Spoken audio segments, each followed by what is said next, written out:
Wayne, good morning, my friend. How are you? Good morning, guys. How you doing? Doing good. Brian Butch, good morning, sir. How are you? I'm doing fantastic. All right. How was your day out there at AmFam? It was great. It was great seeing all the Brewer fans come through to get their special code to get tickets for the postseason. They're excited. Brewer fans should be excited. We're excited now. Hopefully, get a little Packer football as well and get them in the postseason early on. These are the days, Wayne, aren't they? Oh yeah, absolutely. The fall. The leaves are starting to turn more from drought than cold weather, but nonetheless, they're starting to turn.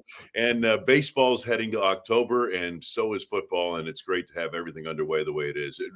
What a story the Brewers have been this year. What a great story. Yeah, not just the days of fall weather, but the days of properly run franchises. We were very blessed on both fronts with the Packers and the Brewers. Quality outfits that know what they're doing. And now all eyes are on the Packers as to, do they push Jordan Love out there? And I don't want to say push. They would never push. They don't push. They're very conservative. You've told me this. Others have said so as well. What's your lean right now? The Wayne Larrivee lean. No inside intel, just the lean on whether Jordan Love plays. I'm thinking Malik Willis plays. That's how I'm leaning. But, obviously,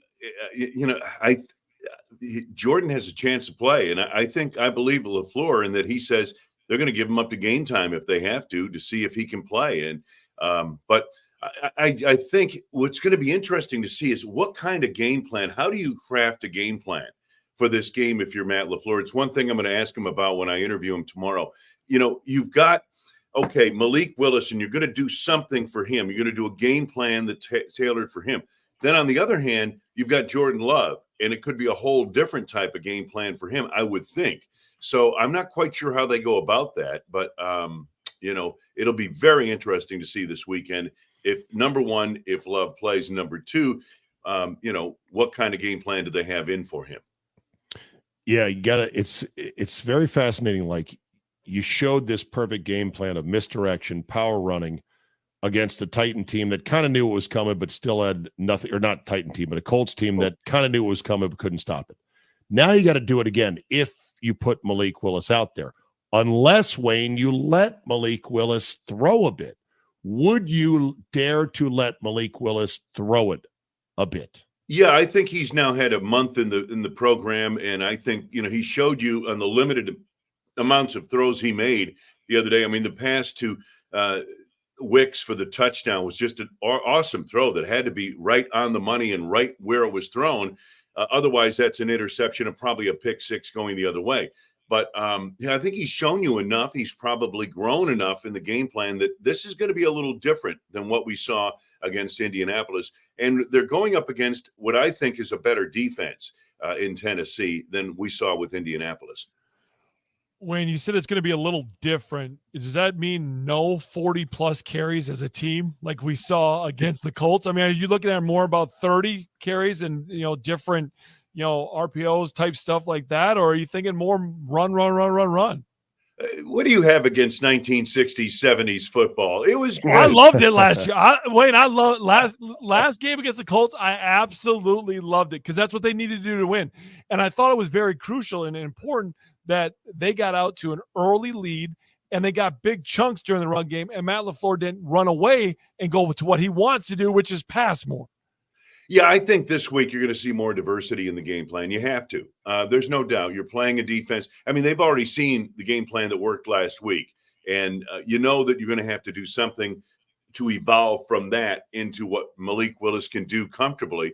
But I still think it'll be heavy run. I do think you're going to see a little bit more of Willis throwing the football. And they've got to get these receivers involved too. You know what I mean? You're going to have to feed those guys once in a while because they've been doing a lot of the dirty work, the grunt work in this offense. And, they're going to probably look for a few tidbits from the table, so to speak. If the Packers win, how many turnovers does the defense have in takeaways? I think 2. The number's got to be 2, you think? Yeah. Okay. I think it's got to be around 2. Yeah, I would think so. On the road, you need a couple of turnovers to give yourself a chance. And,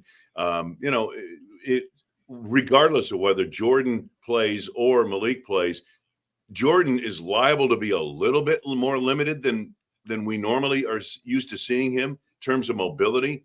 So I think you need some help. You need some help from that defense, couple of turnovers, and you need that offensive line to be really good. What's left of Trey Hopkins opposite Calvin Ridley at wide receiver that you've seen? Well, when you look at Hopkins, he had a knee injury during training camp, and they're kind of letting him get into the game a little bit by a little bit. And I mean a little bit. He hasn't played much at all. He's been active each of the first 2 games of the season, hasn't seen a whole lot of action. I would expect they step him up this week. Calvin Ridley's a big-time deep threat, and, Hopkins can balance the field on the other side. Tyler Boyd is an excellent slot receiver for this Tennessee team. So they've got some weapons out there offensively. They've been struggling offensively because of turnovers and inconsistent play by the quarterback. And that's something that has to even out for them if they're going to have a chance to beat the Packers. I mean, they got Ridley signed from Jacksonville, Boyd signed from Cincinnati at the slot wide receiver, Pollard signed from Dallas at running back. It's almost like the remnants of a team reassembled with spare parts right now in Tennessee with a new head coach on top. Yeah, and what you see in the first 2 games, Czabe, you see a team that's still trying to figure out how all the parts fit and work. And that's what we've seen the first 2 weeks. Yeah. And a project at quarterback in Will Levis. We've already asked the question, will he go 3 for 3 on boneheaded plays since he's made 1 in each of the first 2 games? For our sake, I hope he does, but we'll see. He got a good ass chewing by his coach after this one last week. So maybe he's finally letting it sink in. Yeah, well, he's a talented kid, though. I'm sure you've watched some of the tape of him. He's got very good mobility. He's not a running quarterback, a dual threat quarterback per se, but he can move. And he's also got a very talented arm. He can make all the throws. The question was accuracy in college and the propensity for the turnover in college. That's why he was drafted later in the draft, where I believe, a 3rd round draft choice, if I'm not mistaken. Let me see. Second round draft choice, 22nd pick in the draft, 32nd pick in the whatever. 2nd round draft choice. Right. 2nd round pick from there. Trends in the league. I heard this stat, Wayne, and I was like, wow. Kickers this year through 2 weeks are 35 for 39 from 50 plus. Yeah. How about them apples? And those two of those 4 was from Justin Tucker. 2 of the misses. Yeah. 2 of the misses. So what do you think about that? There's a lot of different threads to that. Yeah, I think better. The kickers are better now, way better, all of them. I agree. Kickers are way better. And you have to understand the elements of the early season. You've got warm weather. You don't have a lot of storms or wind, maybe. And that certainly has played into it. But the big thing is, you're exactly right, Czabe. Kids today, they don't play other positions. They start playing kicker in high school and carry it all the way through to college. We have real long-term specialists now coming into the NFL as kickers. Yeah.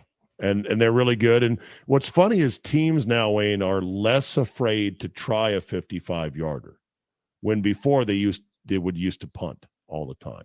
Yeah. They're less afraid to try a 55-yarder, but they're also turning their nose up at the easier field goals on really shouldn't go for it 4th and 4s and 5s like Sirianni did when they're down close. It's the weirdest thing because they're more comfortable doing this, but then they're like, nah, I don't want the 3 from down there. Yeah, they want the first down from down there and then eventually the touchdown. Yeah, it's an interesting thing because, like you said, these kickers are better than they've ever been that I've seen in the league overall. And yet, hey, chip shot field goal, which is now considered to be a 40-yard field goal, 41-yard field goal. You're expected to make that like it's an extra point. Boy, they just would rather pick up the first down on 4th and 3 and go in and score. So with that said, where do you think the team stands on the Narv dog who has missed 2 this year? Are they solid on him? Still full bore, hand in the fire, as I like to say, or is it one hand on the phone getting ready to call somebody? That's a good question. Probably better question for Brian Gutekunst the next time you have him on the show. The next time, which will be the first time. Yeah. Actually, no, we've had him on before. We've had him on one time. We've had him on one time. He was good.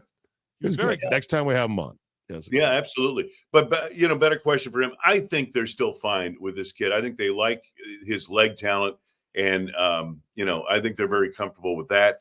They wish he could have made a couple of the 240-some yarders that he missed. One of them hit the right upright. He has not been a disaster by any stretch of the imagination. And I think they still they'll do what they feel they can do with this kicker. In other words, they're not going to say, well, we're going to go for it because we don't think our kicker can make the kick. They think he can make the kick. Right. Greg Joseph just got signed by the Giants. He will suit up for them this weekend in Cleveland. So there's one of our two guys from August finding a spot in the league. I was going to say, and Anders hasn't found a home, has he yet? Not yet. Not that I know of. Not yet, but just give it time. Exactly. Do you remember how there was some people texting us saying, Cade York, Cade York, Cade York? Well, the Commanders had him, and then he stunk, and they cut him. And then they bring in Austin Siebert, and he goes 7 for 7. So, it's one of those leagues. Just a little bit. Wayne, for the Packers to get a win, what needs to happen? Well, I think they have to, number one, they've got to do a better job against the run. That's first and foremost, because I think Tennessee at home will try to control the game and control the football with Pollard and this kid Spears, who's a kind of a change of pace guy. He's been on the injured list this week. Not sure if he'll play, but he's a great change of pace with Tony Pollard. They've got to contain the quarterback, pressure the quarterback. Will Levis has been pressured more than any quarterback in the league, and his passer rating is 37 when pressured. So that's the number one thing. I think you got to get upfield and you got to pressure him. Is he going to escape for a couple of runs here and there? Maybe he will, but get pressure on him and sack him and force him into the mistakes that have highlighted their defeats in the first 2 weeks of the season. That's number one. Number two is, I think offensively, you got to play a clean game. You're on the road. You can't give this team any extra help. They don't need it at home. They've got weapons on offense, and defensively, I think this is probably one of the better defenses that we've seen in the early season so far. They're very solid defensively. A lot of new parts, as they pointed out, offensively, a lot of new pieces in there defensively, and a lot of names you recognize and know. All right. What number game is this for you calling in Nashville at Nissan Stadium? I have no idea. I'm guessing couple 10. Okay, you've done a fair amount. Yeah, you've done a good amount. Is it a good place to call a game from? Yeah, we played there in the preseason a lot. It's a great stadium. They're going to rip it down though and build a new one. But it's kind of like those southern cities are like Atlanta. A stadium's 10 years old and they're looking to build a new one. I don't understand that, but it's a good stadium, a good broadcast location for us too.